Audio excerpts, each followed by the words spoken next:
agora vamos falar sobre família, que é o tema de hoje, tá certo? Estou animado para falar sobre família. Puxa, gente, que maravilha. Olha, a nossa vida é feita de decisões que a gente toma. Escolhas que nós fazemos. A vida não é feita só de sentimento, sentimentalismo. A vida não é o que nós falamos. Faz parte falar, pensar. Mas a vida também tem o fazer, porque o fazer reflete o que eu penso, o que eu sou. E a Bíblia está sempre se propondo que a gente tenha uma crença combinada com a nossa conduta. Está me entendendo?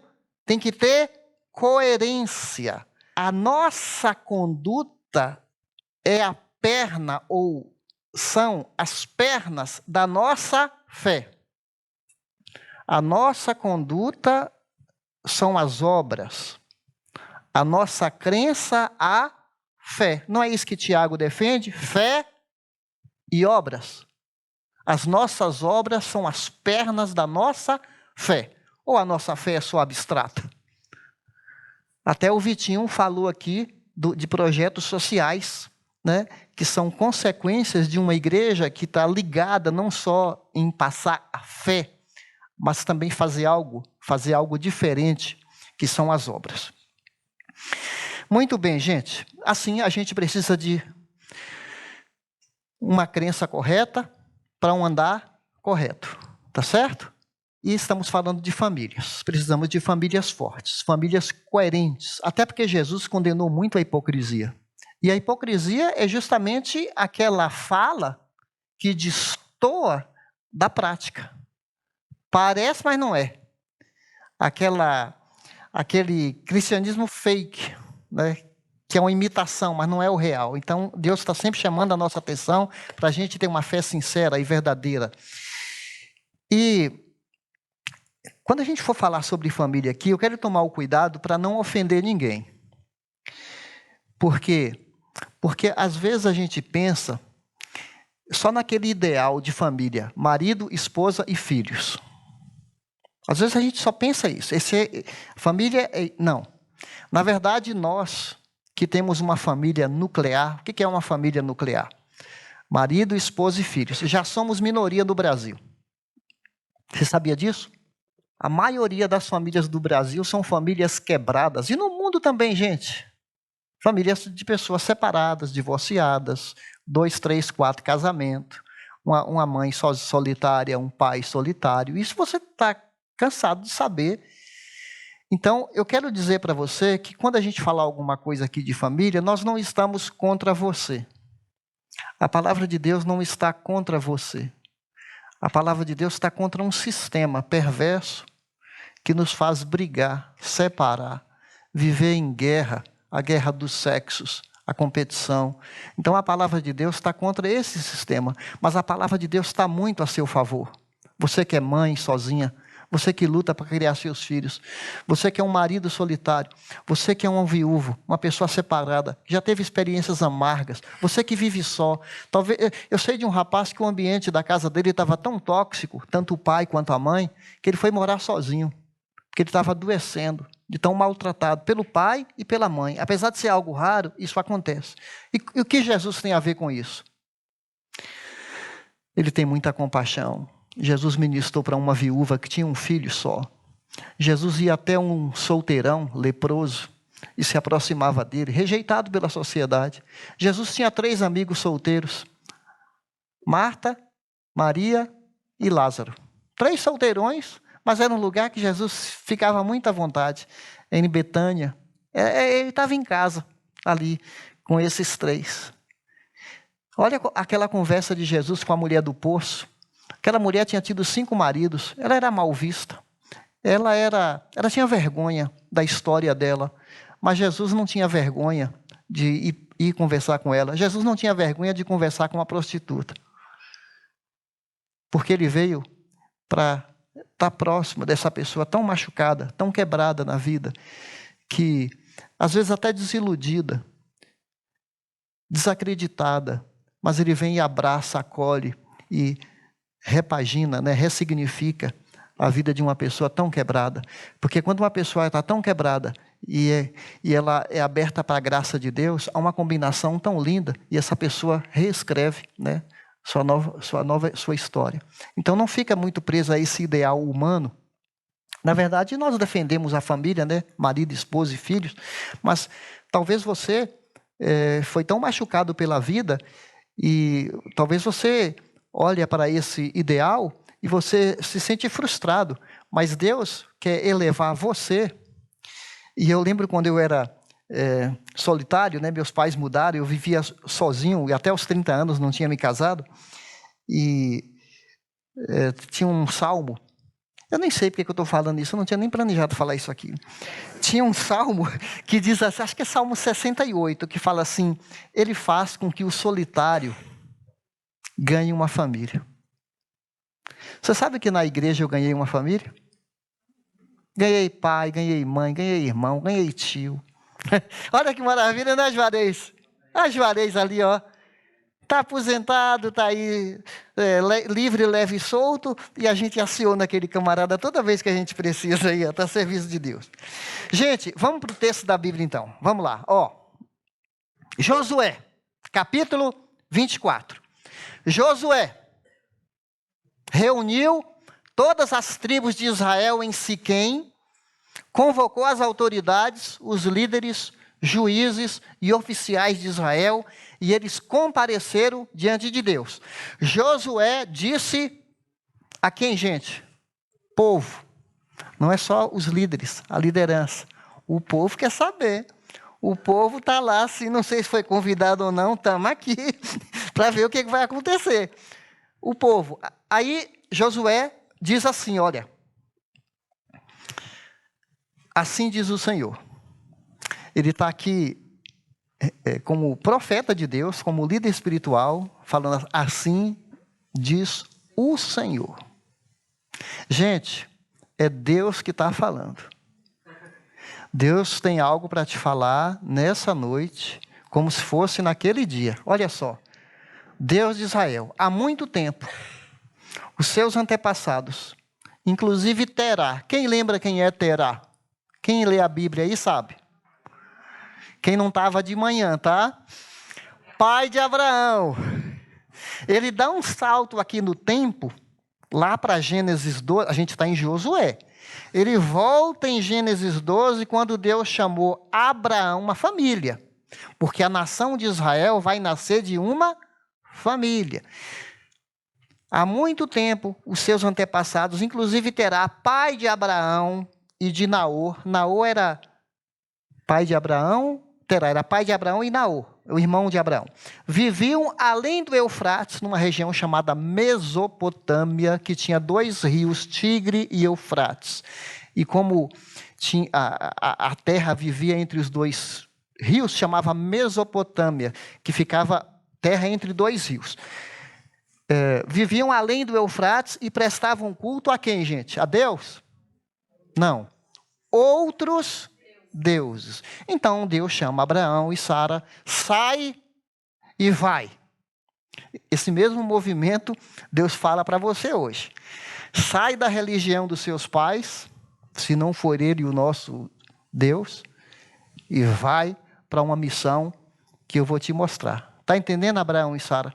A missão continua. Mas Deus faz uma retrospectiva. Eu não vou ler aqui todos os versículos, porque ele vai passar para o Egito, vai falar da queda de Faraó, vai falar da travessia no deserto.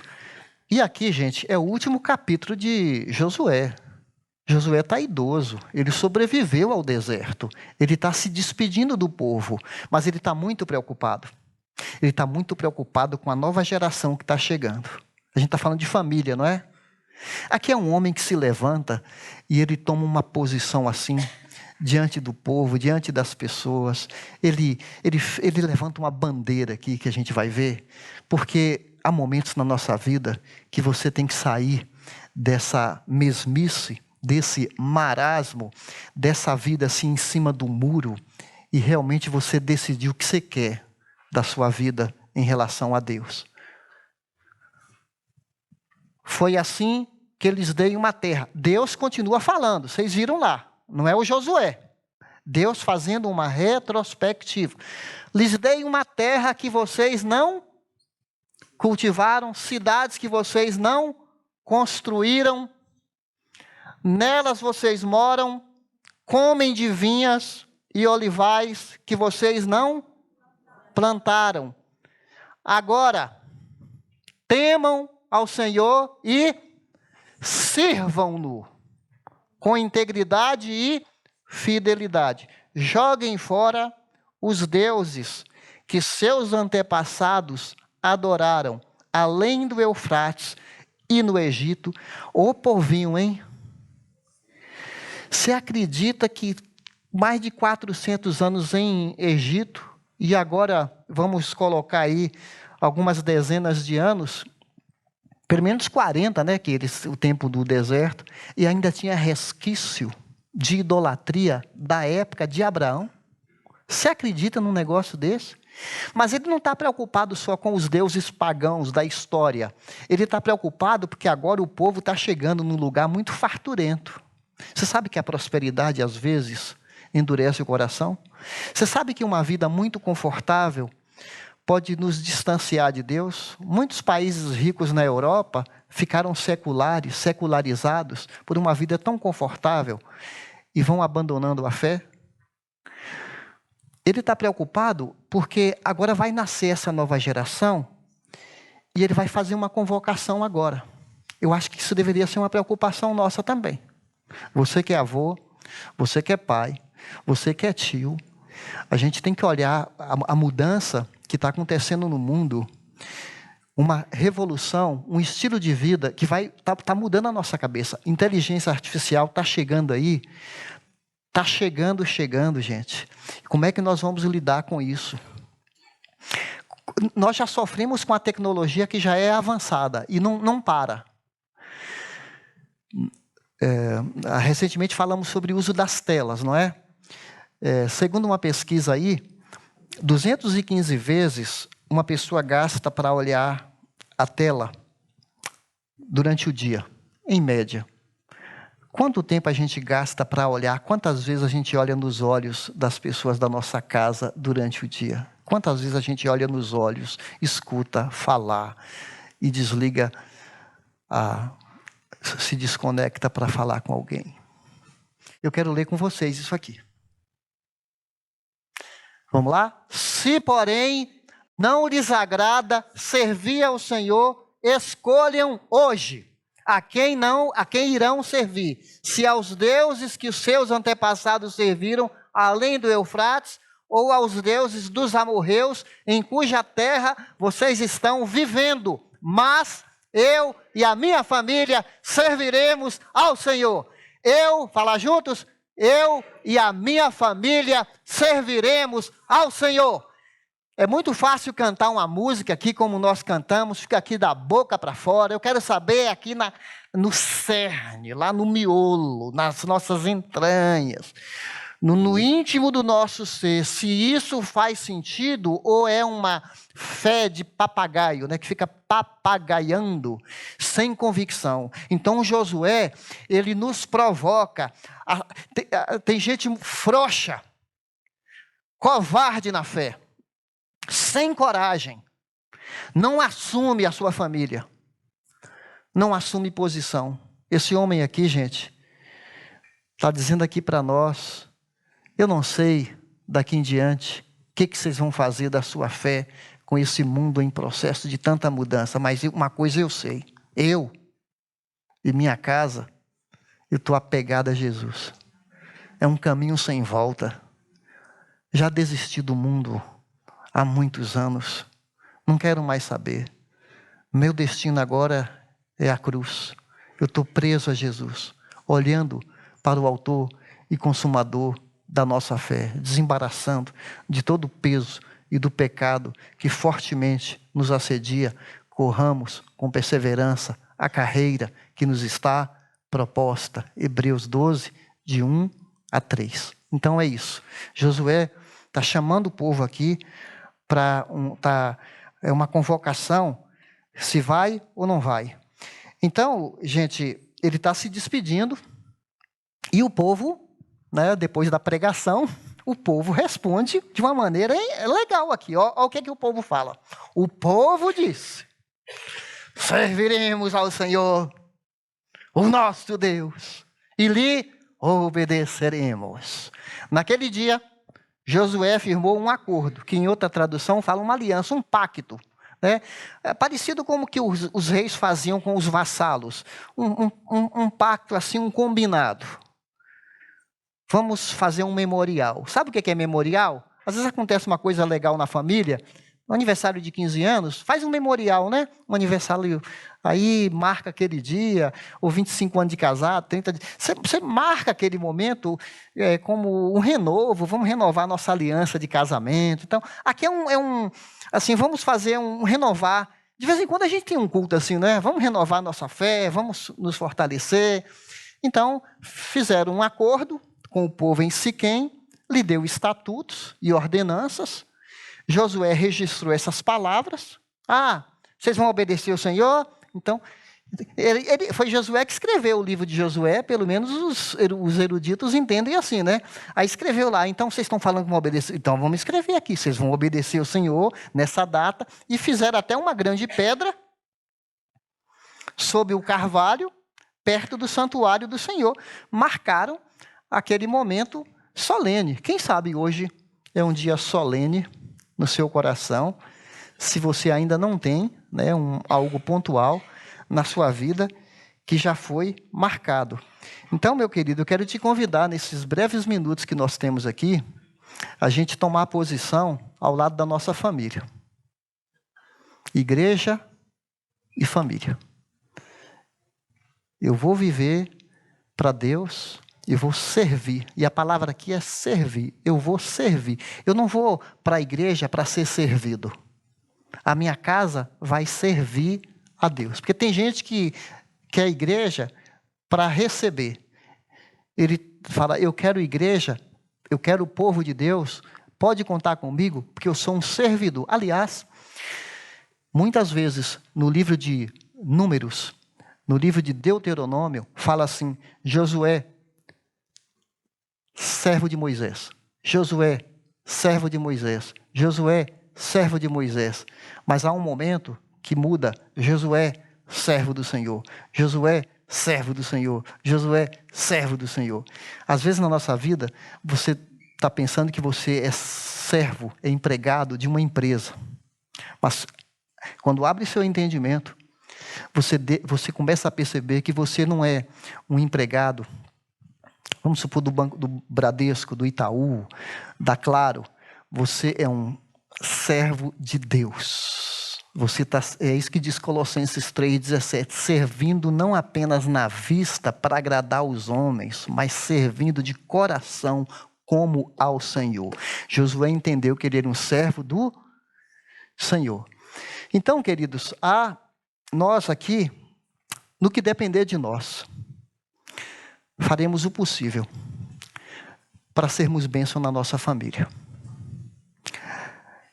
E a gente precisa ser exemplo para isso. Porque palavra é legal, faz parte, mas Josué é um baita exemplo. Quem é esse camarada? Se você ler a história de Josué, leia o livro de Josué, você vai ficar fascinado. Um homem, quando chega aos 80 anos, ele podia pedir uma aposentadoria. Ele podia pedir uma aposentadoria. Chegou na Terra Prometida, ele e Caleb ganharam lotes especiais. Merece ou não merece? Sobreviver ao deserto, não reclamaram da terra, mandou o povo avançar. Era um homem otimista, entusiasmado. O Caleb e o Josué falam para o Caleb assim, escolhe aí uma terra boa para você, um lugar que tem muito poço, um lugar que tem muita plantação, muitas tâmaras, muitas pêssegos. O que você quiser, você pode escolher onde você quer. Sabe o que Caleb fala? Eu me sinto pronto para combate. Tenho 80 anos, mas estou inteirão. E tem gigante naquela montanha. Eu quero ir para lá. Eu quero expulsar aqueles últimos gigantes que estão lá. Meu Deus do céu. A gente gosta de serviço mole, né? Josué é um cara que, quanto mais difícil, é ali que Deus vai me usar. Você tem essa mentalidade também? Ou você, quando vê um panelão de comida para você fazer, você sai correndo? Porque tem mulher que tem medo de cozinhar. Como homem também, né? Mas tem umas mulheres que eu já vi aqui nessa igreja, que já preparou comida nessa cantina, caldeirão enorme, e ela olha assim, é para isso que eu nasci, e vai enfrentar, e faz comida para 50, para 100, para 150. É povo corajoso, não é? Gente, olha essas palavras que aconteceu aqui. Olha o que aconteceu. O povo diz que sim, não é? A gente não pode pular essa parte. O povo prestou culto ao Senhor durante toda a vida de Josué. Josué já estava velho. E de quem mais? Daquela geração que continuava vivo, não é? Depois de Josué e que tinham visto todos os grandes feitos que o Senhor realizara a favor de Israel. Quanto tempo eles serviram? Enquanto Josué e aquela geração estava vivo. O que vai acontecer? Depois que toda aquela geração foi reunida a seus antepassados, surgiu uma nova geração que não conhecia o Senhor e o que ele havia feito por Israel. Então, os israelitas fizeram o que o Senhor reprova e prestaram culto a Deus, aos Baalins. Aqui está no plural, porque Baalins são deuses. Era o deus da tempestade, o deus da agricultura e o deus da fertilidade. Então, por isso que está no plural. Deuses pagãos, divindades. E tinha outros também. Tinha um chamado Moloque, que consagravam os filhos, sacrificavam filhos para um deus em forma de estátua, assim, que era oco por dentro, e colocava a criança e acendia fogo. Colocava a criança nos braços daquele ídolo, e as crianças eram queimadas. Você consegue pensar naquilo? Você consegue pensar em zoofilia? Relacionamento sexual entre homens e animais? Homens com homens, mulheres com mulheres.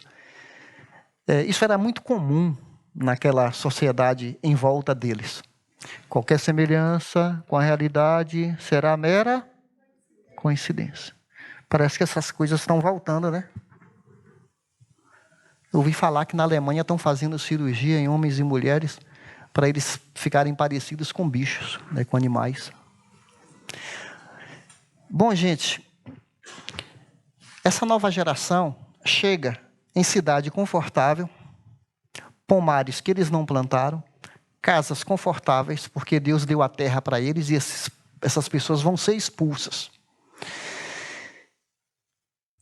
Isso não parece com nossa realidade? Quando eu cheguei a São Paulo com minha família, eu tive que ajudar meu pai a construir a casa, fazer massa, carregar bloco, trabalhar e pegar o dinheiro inteiro e colocar na mão do meu pai. Aí ele dava uma merreca para a gente comprar um tênis mequetrefe, que nem era tênis, né? Era aquele quichute, antigamente, que até era bom, hein? Comparado com a conga que meus amigos tinham, até que quichute era coisa boa. Mas eu não tinha essas mordomias que nossos filhos já nascem, seu apartamento está mobiliado. Nossos filhos nascem, seu apartamento já todo azulejado. A gente morou em casa que tinha bloco, e às vezes entre o bloco assim, a massa não cobria tudo, entrava um frio cortante à noite. Sei não, que vocês são ricos, mas eu já passei algumas coisas da minha vida. Aí você pede para um filho assim: filho, pega lá uma chave Phillips. O que é isso, pai? Ô filho, pega lá um alicate de pressão para mim. O que é isso, pai? Eles não sabem o que é isso. Por quê? Eles não tiveram contato com isso que nós tivemos.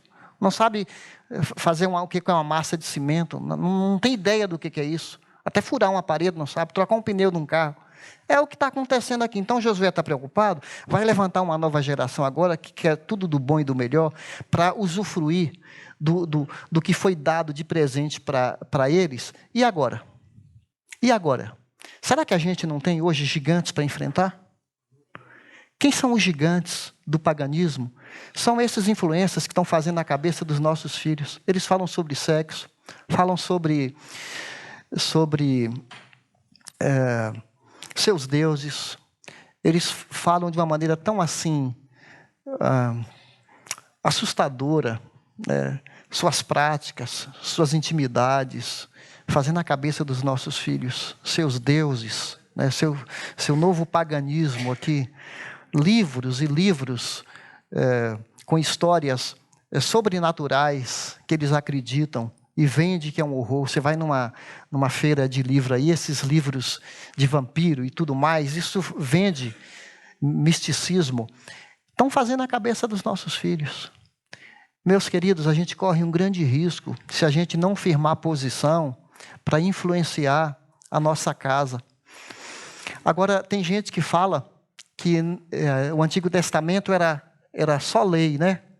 Mas olha a graça de Deus. Eu dei uma terra, vocês não cultivaram, cidades que vocês não construíram, nelas vocês moram e comem vinhas. Olha a graça de Deus. Esse povo não merece, não havia nada de especial em Israel. É porque Deus amou esse povo, não há nada especial em nós. É porque Ele nos ama e Ele nos dá presentes o tempo todo. A questão é que responsabilidade nós temos, que influência nós recebemos do mundo em nossa volta, porque o nosso mundo agora está nos pressionando para a gente se dobrar e aceitar o errado como certo, o certo como errado. Então, a nossa cabeça está sendo feita o tempo todo, manipulação. Ele está preocupado com isso.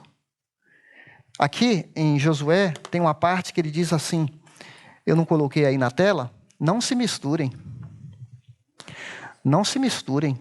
com os povos que ainda restam na terra, nem sequer mencione o nome dos deuses deles e nem jure por eles. Às vezes a gente fala nomes de outros deuses, né? Às vezes eu já me peguei falando assim, Virgem Maria. Não preciso falar isso, né?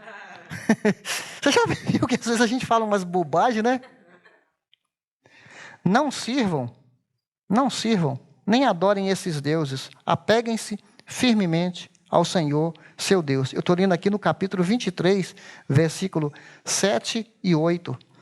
Ele fala aqui, tome cuidado para não entregar suas filhas para se casarem com esses povos em sua volta. Será que nossos filhos vão se casar com pessoas que não fazem parte da aliança de Deus? Será que para você tudo bem? Seu filho... ele é crente. Cuidado, hein? Não basta ser crente. Só porque frequenta uma igreja, você vai confiar seu filho e sua filha? Mesmo crente. O camarada que se interessou pela minha filha, só de interessar pela minha filha, já fiquei suspeito. Mas depois das nossas conversas, ele saía torto. Porque eu sou um pai que queria encaminhar minha filha e só autorizei quando eu vi, né, percebi, né, coerência na vida do rapaz, né, que ama a Deus, que ama Jesus, que tinha o mesmo propósito que minha filha. Você, pai, você tem que participar disso. Se Josué está aqui preocupado com o futuro dos filhos dele, você, pai, você não se preocupa, não dialoga, não quer saber. Eu fui na casa dos pais do rapaz, você tem uma ideia? Queria saber quem é a família do menino. Minha filha é muito preciosa para eu entregar na vida de qualquer pessoa. Gente, continuando aqui. Já falamos essa parte. Já falamos que o povo... Eu quero ler com vocês essas palavras aqui do Hernandes Dias Lopes, que eu acho bem pertinente, né? Que diz aqui, sua família é o seu maior patrimônio. É o maior patrimônio que você possui. Bens, diplomas, sucesso profissional, perdem o significado para você sem a felicidade de sua família. Na verdade, nenhum sucesso compensa o fracasso da sua família. Não podemos construir nossa felicidade sobre os escombros da nossa família. Não é prudente alçarmos voos solitários, fazendo carreira solo, deixando a família para trás. Não é coerente ser uma pessoa acessível para os estranhos e incomunicáveis dentro de casa. Não é racional sermos amáveis com os estranhos e truculentos dentro do lar. Não é consistente sermos piedosos na igreja e profanos no recesso da família. Nossa família precisa estar a serviço de Deus dentro e fora dos portões. Você concorda com isso? Qual o legado que devemos passar para a nossa família? Eu vou falar de maneira bem rápida. Você pode ouvir a pregação de manhã, que está mais completa, por causa da maneira como tudo aconteceu. Temer ao Senhor e servi-lo fielmente. Está escrito lá no versículo 14. Estou pedindo para vocês, temam ao Senhor e sirvam-no em fidelidade. Aqui não é medo de Deus, não. Você está comigo? Porque tem gente que tem medo de Deus. Medo nem sempre significa respeito. Porque vamos supor que seu supervisor, seu diretor, seu líder do trabalho, você tem medo dele. Então, na ausência dele, você faz corpo mole. Quando você respeita, quando você honra ele presente ou ausente, você faz o seu papel. Não é verdade? Eu amo a minha esposa. Já fiz cursos universitários com moças e moças na sala. Eu fiz um curso de letras que tinha 40 moças na sala e uns 8 rapazes. Mas eu, de vez em quando, escrevia na lousa, eu amo minha esposa. Porque eu a respeito e quero honrá-la e fazia questão de me identificar como uma pessoa casada. Tá certo?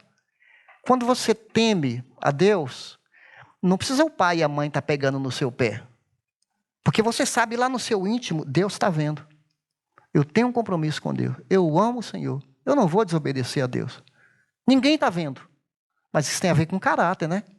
Caráter é quem é você quando ninguém está te olhando. Caráter é quando você tem um serviço no interior de São Paulo, você pega um avião, vai dormir no hotel, e tem lá uns dias que você está lá fazendo um serviço naquela cidade, e aparece no refeitório moças propostas, como já homens aqui da igreja já falaram para mim, propostas de sedução, e eles falam, eu sou casado, tenho uma esposa e meus filhos me esperando em casa. Isso é caráter. É quando ninguém está vendo, você até poderia, né, escapar, mas você fala assim, eu temo a Deus. Igual José falou lá no Egito, né? Por acaso eu vou me ceder aos seus caprichos? Eu temo a Deus. E ele fugiu daquela mulher do Potifar. Rejeitar práticas que desonram o Senhor. Nós temos que exercer o discernimento. Por isso que fala, lança fora os deuses. Os deuses hoje são deusinhos diferentes daqueles deuses lá de barro, de porcelana, de estátuas. Os deusinhos de hoje pode ser o seu time de futebol. O que é um ídolo hoje? É tudo aquilo que eu dependo para ficar feliz e ficar contente. E me dar segurança. Esse é o ídolo de hoje. Se você tem uma coisa que você depende daquilo, para você estar bem-humorado, para você ficar feliz, para te dar segurança, é um Deus. Pode ser seu filho, pode ser seu marido, pode ser seu carro, pode ser seu trabalho. Se você depende daquilo e você perde aquela pessoa ou aquele objeto e o mundo acabou, isso mostra a sua fraqueza. Eu sei que é difícil falar isso, mas pai e mãe, a gente tem que estar preparado para perdas na vida.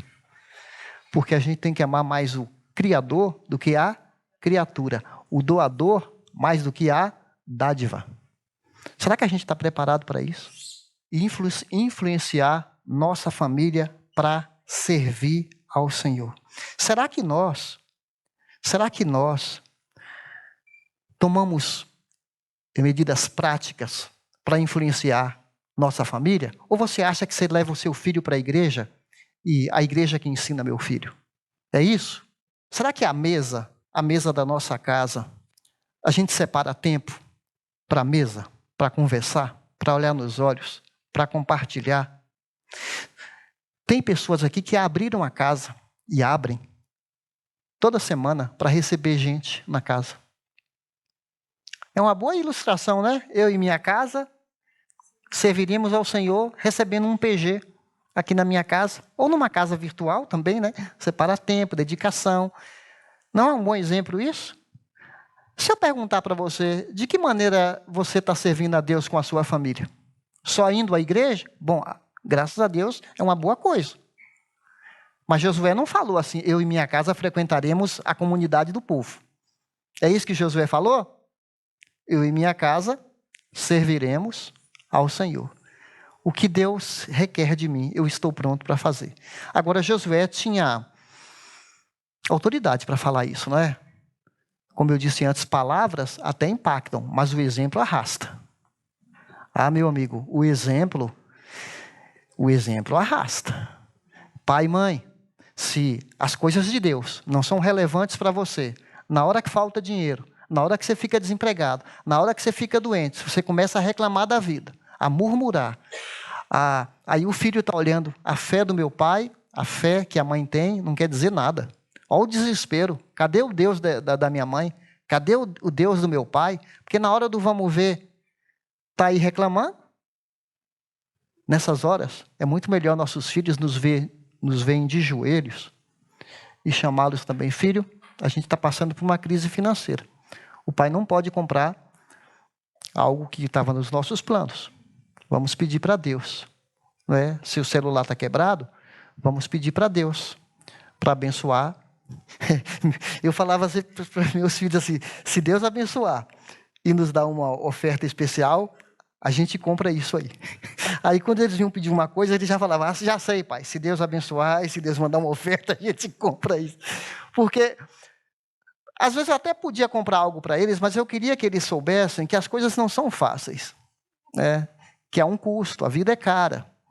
E tem tanta história nesse sentido que eu nem tenho tempo para contar. Mas assim, eu queria propor para nós aqui, gente, vamos melhorar o ambiente da nossa casa? A gente está falando de igreja e família.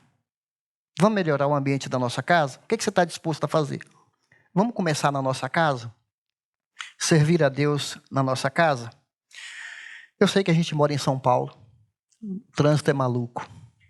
A gente vai a um médico, passa a tarde inteira, porque até chegar lá, ser atendido e voltar para casa é uma tarde inteira. A gente vai num funeral, é uma tarde inteira, uma manhã inteira. Não é verdade?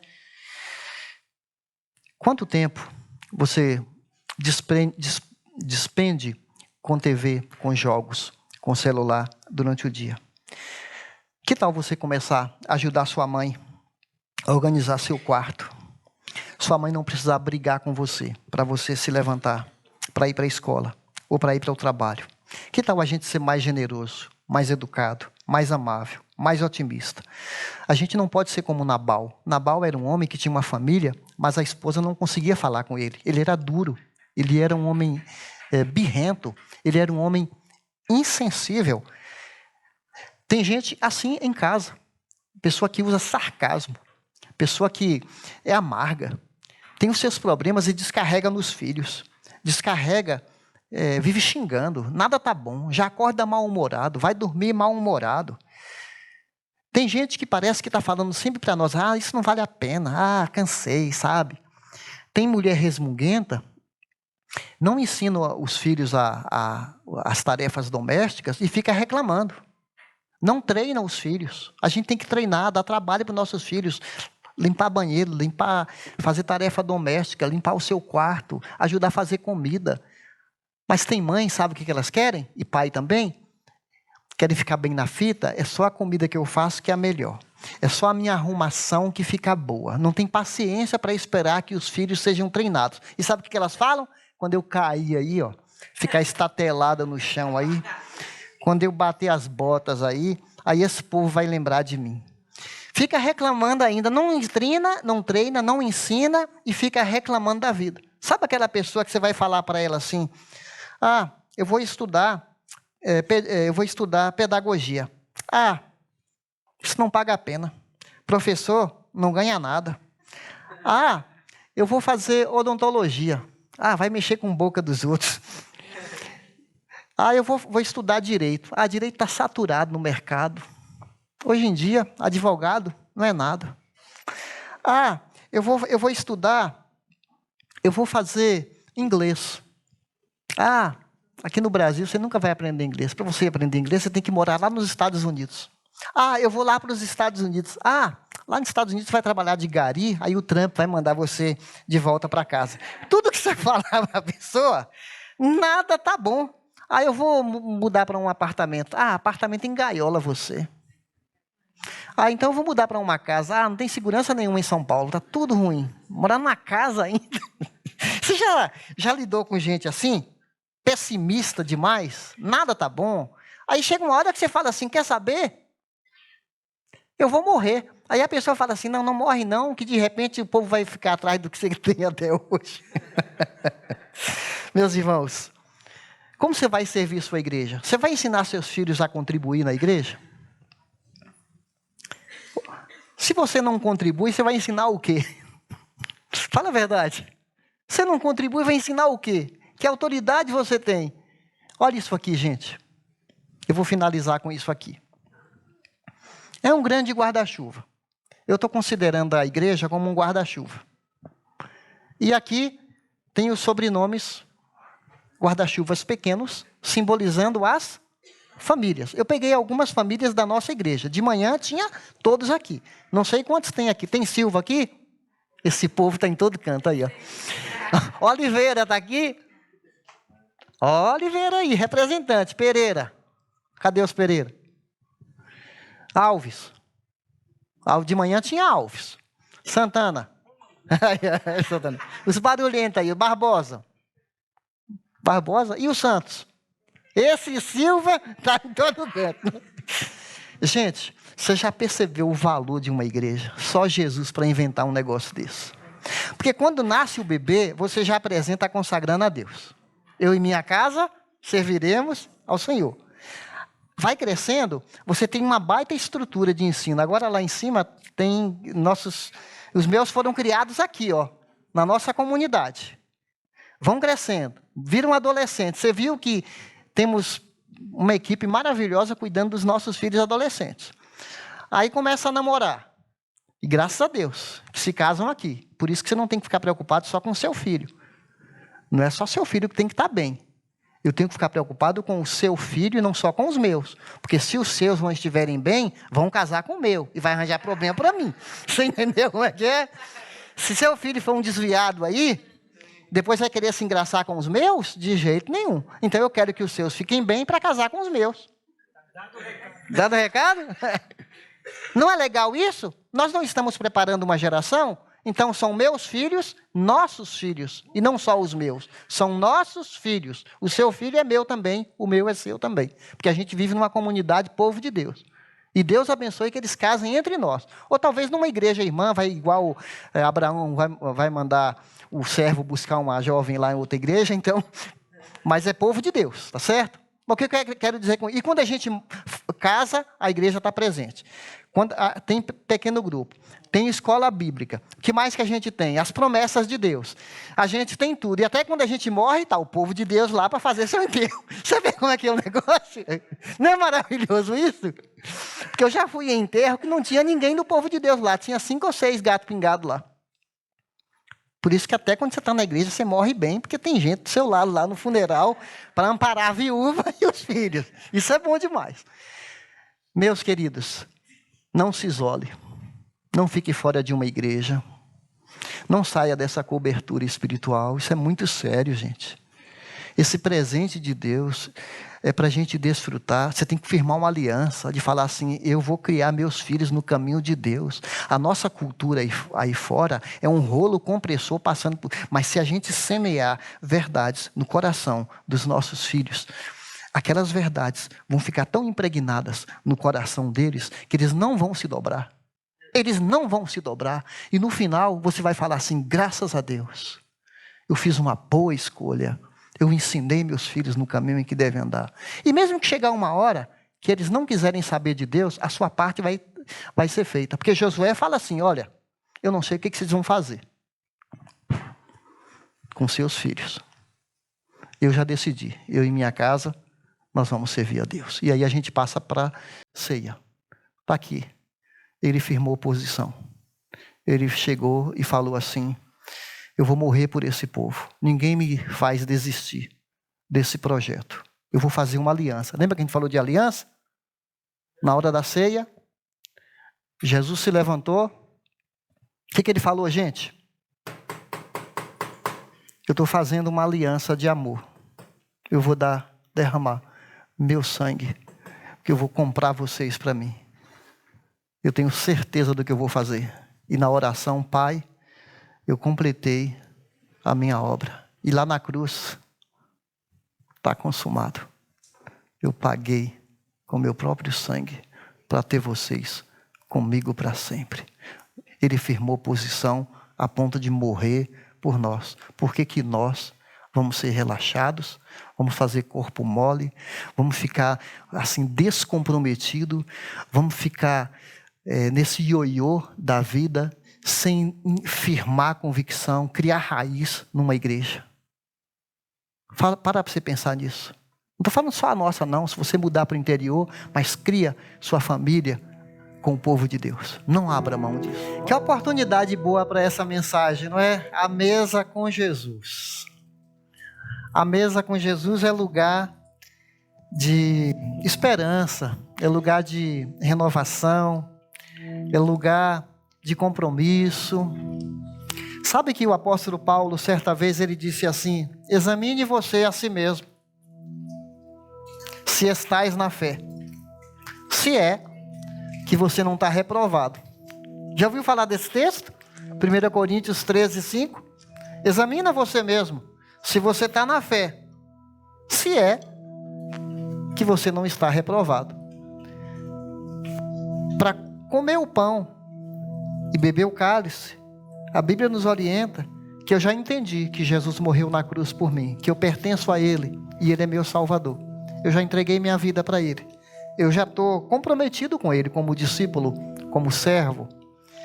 Querido, é para você. Se você ainda não decidiu, hoje Deus está chamando você para fazer parte dessa aliança, aliança de amor. Então Jesus na ceia, Ele orientou, Ele falou: comam esse pão, aqui é uma bolachinha simbolizando o pão, é dado por vocês, meu corpo. Obrigado, Jesus. Em seguida, Jesus ergueu o cálice e falou: simboliza meu sangue que é derramado a favor de vocês. Obrigado, Senhor Jesus. Glória a Deus por essa aliança tão maravilhosa que mudou nossa vida. Sabe, querido, eu gostaria de propor para você sair desse local com convicções. Se depender de mim, se depender de você, naquilo que depender de você, você vai fazer o possível para que sua família sirva a Deus. Não quer dizer que você vai obrigar, tá? Você vai ser influência. Até para um sobrinho, para uma sobrinha, para um irmão, para uma irmã, para um cunhado, para uma cunhada. Você vai falar assim: eu quero ser bênção. Tem um hino que a gente canta, não é? Eu quero ser uma bênção para você. Lembra disso? Vamos sair com essa convicção? Eu quero ser uma bênção para a pessoa que Deus colocar no meu caminho. Por onde eu andar, eu não estou a serviço de Deus só aqui. Eu estou a serviço de Deus cada dia da semana. Vamos tomar posição? Soldado, firmar posição? Vamos orar. Senhor, obrigado por essa oportunidade de revisitar nossos compromissos. Que maravilha de decisão eu tomei quando entreguei minha vida para Jesus. Eu tinha 17 anos de idade. E até hoje, pela graça do Senhor, não por merecimento meu, nem por força minha, é pela graça que tem me sustentado ao longo da minha vida. E esse caminho, essa escolha tão maravilhosa que eu fiz, eu desejo que os irmãos tenham também. E muitos aqui já experimentaram Jesus em suas vidas e estão desfrutando dessa nova vida. Mas talvez alguns tenham se enfraquecido, tenham ficado muito influenciados, Pai, fracos, devido às pressões da vida, ao sofrimento. Mas a gente precisa parar e rever nossa vida e declarar em alto e bom som para o mundo físico e para o mundo espiritual: eu e minha casa serviremos ao Senhor. Eu quero ser como aquele carcereiro que Paulo disse: crê no Senhor Jesus, vai ser salvo, você e sua família. Eu quero ser a porta de entrada para Deus entrar na minha casa. Eu quero ser luz no meu lar, Por onde eu andar? Talvez, meu querido, você precisa tomar a decisão agora de ser mais firme, de ser mais comprometido, de ser mais disponível para Deus na sua vida cristã. Quantos de vocês gostariam de receber uma oração? Pastor, ore por mim. Eu quero ser mais consistente. Eu quero estar mais firme. Quantos de vocês? Amém. Olha aí. Amém. Deus abençoe sua decisão, seu compromisso. Talvez alguém aqui não entregou a vida para Jesus. Estou falando com você, que não entregou sua vida para Jesus. Mas você já ouviu, não só hoje. Você já tem ouvido que Ele é o Salvador. Que Ele morreu na cruz por você. Que Ele quer morar no seu coração. Eu quero orar por você. Tem alguém? Eu quero Jesus. Eu já entendi. Eu preciso entregar a minha vida. Eu vou tomar posição hoje. Tem alguém? Eu quero orar por você. Tem alguém? Deus, abençoe o teu povo. Ó Deus, obrigado por essa noite. Eu oro para que esses desejos, esses pensamentos, essas convicções sejam transformadas em práticas, em mudança, em arrependimento, em renovação, em fruto que te agrade. Ó Deus, fortaleça, Pai, todas as decisões tomadas aqui. Renove, Pai, a aliança. E obrigado por essa oportunidade de falar: eu amo Jesus e eu quero servir, não por obrigação, não por força, mas porque eu o amo. E eu quero dedicar minha vida, viver para Ele, agora e para sempre. Que a graça do nosso Deus e Pai, o amor do Senhor Jesus e o conforto do Espírito seja conosco, agora e para sempre. Amém, amém.